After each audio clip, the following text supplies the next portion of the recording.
We're at a point in the season where a lot of teams are doing walkthroughs on Wednesday. So a lot of the Wednesday injury reports are going to be estimations of what they would have been in practice. But, the Bengals coming in, looking at both of these teams, the Bengals have a pretty clean injury report here. They have running back Chase Brown, who actually looked pretty good in the game against the Jags, as a good backup to Joe Mixon. He was a limited participant in practice on Wednesday with the hamstring injury. It'll be interesting to see what happens there, but they still have Joe Mixon as a starter. Then they have three guys that they were given rest to, and then they have Jonah Williams, who is a limited participant with a back injury. And if he's a limited participant on Wednesday, I assume he's probably going to be good to go. But if he ended up not playing, that would be huge for us for sure. Then you look over at the Colts and what we have going on our injury report. Juju Brents still not practicing because of that quad injury. I had heard rumblings of him possibly getting back to practice this week. It'll be interesting to see if he's able to get back on the field. We kind of talked about last week. Even when he does get back on the field, it'll probably be a week or so before he's even playing anyway. So even if he does get back on the field this week, wouldn't anticipate that he plays, but it would be nice to see him start to ramp back up. Get some limited participant doing some individual drill type stuff during practice, and then get back into it next week. And then when you move on here, we got Braden Smith, who did not practice because of a knee injury. It'll be interesting to see how that goes. We know Braden Smith, somebody that deals with injuries. He usually plays through injuries, but had to sit out a lot of time this year because the injuries were stacking up. It's kind of what happened, last year. Injuries started to stack up, so he had to miss a few weeks. So, with the knee injury, we'll see what happens with the playoffs coming up. May or may not play. Blake Freeland has played plenty of football this year. If they need to slide him in, they could do that. Not that it's an easy assignment. Trey Hendrickson and Sam Hubbard are two really good ends. So the tackles are going to have their hands full.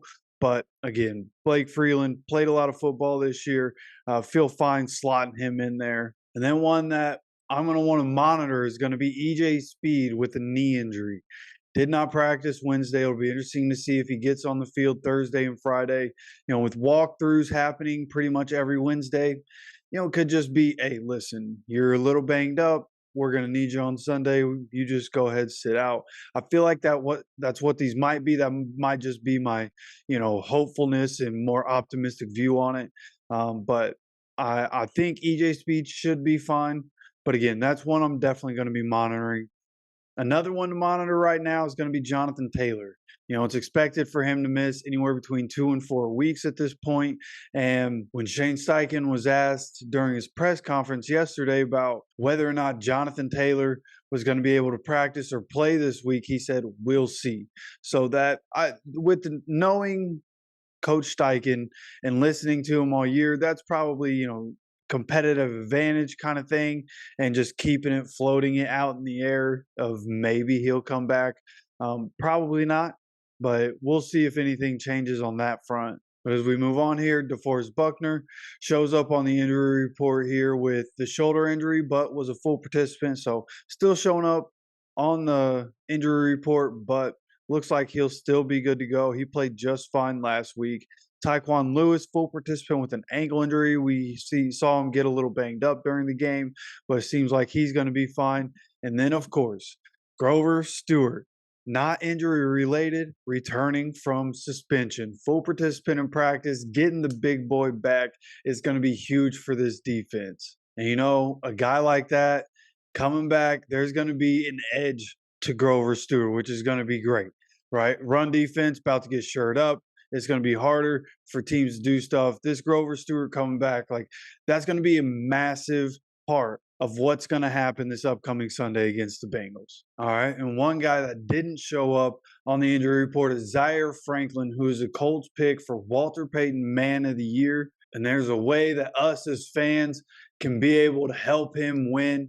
If you want to know how, go watch the video from yesterday talking about Zaire Franklin and what he's done, what he does, for the community on the field, and how the fans can vote for Walter Payton Man of the Year and try to help Zaire Franklin get there. He's somebody that I think is extremely deserving, so I'm going to do everything I can to try to help that happen. All right, but I appreciate you stopping by for another video. And as always, take care of yourself, take care of each other. And go Colts.